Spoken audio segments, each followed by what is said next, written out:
حضرت ابو بکر صدیق رضی اللہ تعالیٰ عنہ کے ساتھ حضور غار ثور میں موجود ہے. کفار جو گرفتار کرنے والے ہیں وہ دروازے تک آ گئے، بالکل دروازے تک. اور جناب صدیق اکبر رضی اللہ تعالیٰ عنہ ان کو دیکھ کر تھوڑا سا گھبرائے، اپنے لیے نہیں، ذات مصطفیٰ کے لیے گھبرائے، کہیں حضور کو کوئی تکلیف نہ پہنچ جائے.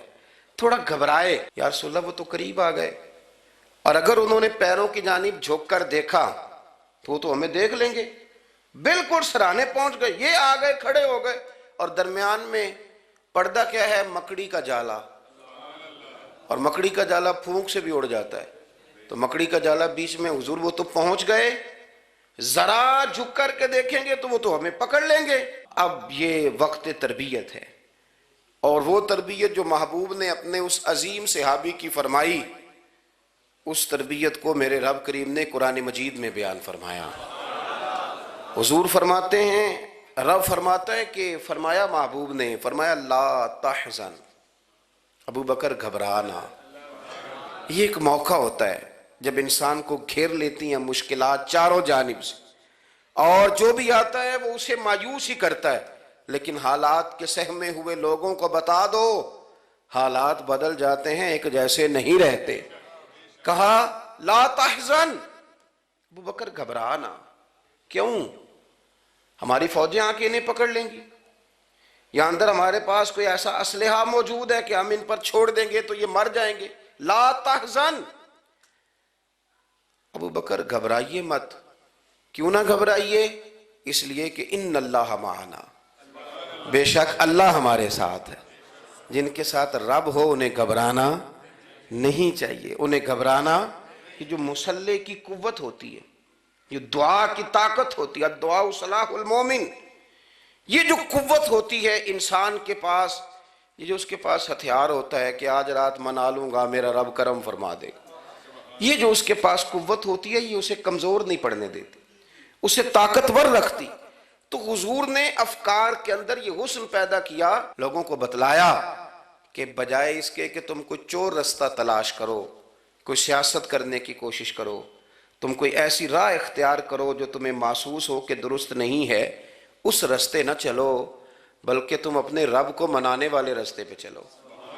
اور ترمذی شریف میں حدیث ہے، حضرت انس بن مالک رضی اللہ تعالیٰ عنہ فرمانے لگے کہ کریم محبوب علیہ السلام فرماتے ہیں کہ اپنے دکھڑے دنیا داروں کو نہ بتانا، سیٹھوں، نوابوں، چودھریوں، چاپلوسی کرنے کی ضرورت کوئی نہیں. اپنے دکھڑے دنیا داروں کو نہ بتانا، ورنہ اللہ تمہیں کبھی غنی نہیں فرمائے گا. فرمایا اپنے دکھ اپنے رب کریم کی بارگاہ میں عرض کرنا، جلدی یا دیر سے اللہ تمہیں لوگوں سے بے نیاز کر دے گا. تربیت فرمائی. ہم لوگوں نے تیزی سے اپنے آپ کو کمزور کیا ہے، توجہ کا مرکز دنیا دار. وہ اکبر الہآبادی نے کہا تھا کہ مصیبت میں بھی اب یاد خدا ہم کو نہیں آتی، دعا منہ سے نہ نکلی جیبوں سے عرضیاں نکلی. اب بھی نہ لوگ درخواستیں جمع کراتے ہیں، دعائیں نہیں کرتے. تو بھائی ایک تو یہ کہ توحید باری تعالیٰ کے بارے میں اصل نظریات، افکار کا حسن، پاکیزگی، اور آپ کا اپنے رب کی جانب پورا توجہ کرنا. ہمارے ہاں اب تو خیر کرامتیں فیس بک پہ آتی ہیں، اور لوگ اس کا سوال بھی بڑا تگڑا کر کے کرتے ہیں. اور جو بچے چھوٹے موٹے ہماری طرح طالب علم ہوتے ہیں، کچھ کتابیں پڑھنے والے دین کے، وہ کئی دفعہ الجھ جاتے ہیں کہ اب اس کو ٹیلی کیسے کریں، ساتھ کیسے جوڑیں. ایسی کرامتیں اور کرامت بیان کرنا بھی لوگوں نے ذمہ داری سمجھ لیا ہے. حالانکہ جڑے محرم راز حقیقت دے وہ تے راز حقیقت کھول دے ہی نہیں. اے جنہ ویکھیا نہیں او کرن گلاں، جنہ ویکھ لیا او تے بول دے ہی نہیں، تو بات ہی نہیں کرتے. تو کرامت نا جوڑ جاڑ کے نا کہیں فٹ کی جاتی ہے. آپ کو بخاری مسلم میں حدیث ملے گی، کوئی بھی ایسی اوہام پرستی، کوئی بھی ایسا نظریہ، کوئی بھی ایسی بات جو ذہن کو منتشر کرے. یعنی ابھی تک لوگ کہہ دیتے ہیں ہمارے کہ وہ کالی بلی رستہ کاٹ گئی تھی. تو معاملہ بڑا، میں ملتان شریف پہنچا تو مجھے وہاں ایک میرے سنگی کہنے لگے، بڑا پرانا ان سے ربط ہے، کہنے لگے کہ میں نے آج نہ تجربہ کیا ہے، ویسے واقعی کالی بلی رستہ کاٹی ہے تو مشکل ہو گئی ہے. میں نے انہیں کہا کہ آپ کا تجربہ سجدہ صاحب کا محتاج ہے، آپ کو دوبارہ سے تجربہ کرنا چاہیے. خدا کے بندے، کالی بلی راستہ کاٹ جائے تو مشکل ہوتی ہے، تو میرا تو سارے راستے، کئی کالی گاڑیاں راستہ کاٹ گئی ہیں، اب کیا کیا جائے؟ یہ کمزوری ہے. افکار میں کمزوری نہیں پیدا کریں، کچا پن نہ پیدا کریں، آپ مضبوطی لائیں. بخاری مسلم میں آپ کو حدیث ملے گی، سرور کائنات علیہ السلام کے صاحبزادے جناب ابراہیم علیہ السلام وصال فرما گئے، اور کیفیت یہ تھی کہ انہوں نے حضور کی مقدس گود میں آخری سانس لیا. داڑھی مبارک محبوب کی آنسوؤں سے بھر گئی. حضرت انس کہتے ہیں عرض کی یا رسول اللہ آپ بھی آنسو بہاتے ہیں؟ فرمایا میرا بیٹا گیا ہے تو آنسو نکل آئے ہیں، ورنہ میری زبان پہ وہی جاری ہے جس سے میرا رب راضی ہوتا ہے.